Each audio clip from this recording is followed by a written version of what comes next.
Jemaat yang dikasihi oleh Tuhan Yesus Kristus, marilah bersama-sama kita meluangkan waktu kita untuk mendengarkan pembacaan firman Tuhan. Hari ini saya akan membaca dari Filipi pasal 3 ayat 13b dan 14 yang demikian. Aku melupakan apa yang telah di belakangku dan mengarahkan diri kepada apa yang di hadapanku dan berlari-lari kepada tujuan untuk memperoleh hadiah, yaitu panggilan surgawi dari Allah dalam Kristus Yesus. Saudara, pernahkah saudara mencermati barang-barang yang ada di rumah saudara?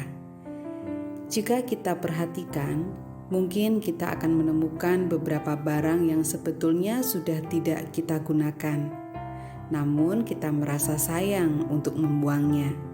Dan akhirnya barang menumpuk dan rumah kita menjadi penuh sesak, kurang sedap dipandang. Tak cukup lagi jika kita ingin mengisi dengan barang-barang yang baru. Demikian pula pikiran kita. Di alam bawah sadar kita seringkali kita menyimpan berbagai macam hal sehingga pikiran kita begitu padat. Macam-macam hal berseliweran di dalam pikiran kita. Semua itu bisa muncul kapan saja ketika ada stimulus.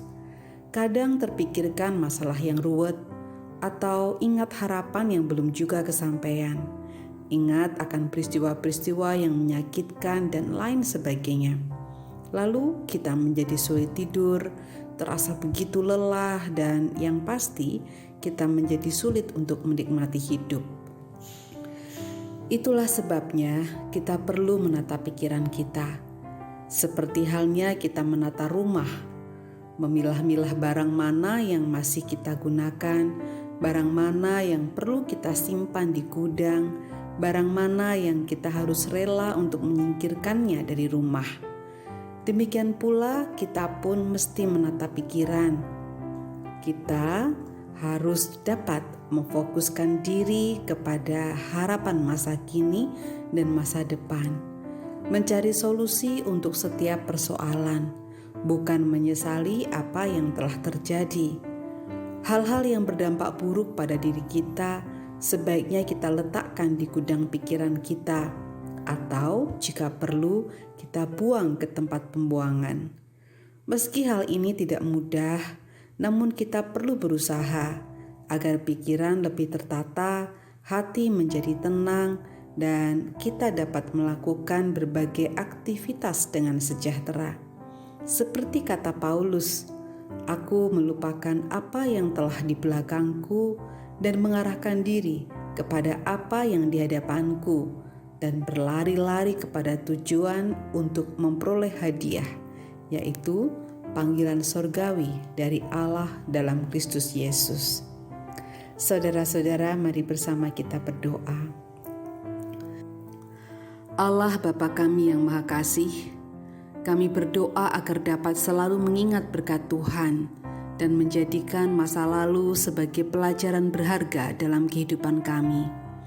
Kami berdoa bagi proses belajar mengajar online yang membuat banyak orang saat ini, baik para pengajar, orang tua, dan anak menjadi jenuh. Kami berdoa bagi kondisi ekonomi keluarga-keluarga dan bangsa kami, agar pemerintah kami mampu mengatasi kesulitan dalam situasi pandemi saat ini. Kami juga berdoa bagi para pelaku usaha, para penjual, dan orang-orang yang dirugikan karena demo anarkis beberapa waktu yang lalu. Kiranya Bapa, mereka diberikan ketabahan dan kiranya Engkau berkenan untuk menuntun agar saudara-saudara kami ini dapat mengatasi kesulitan tersebut.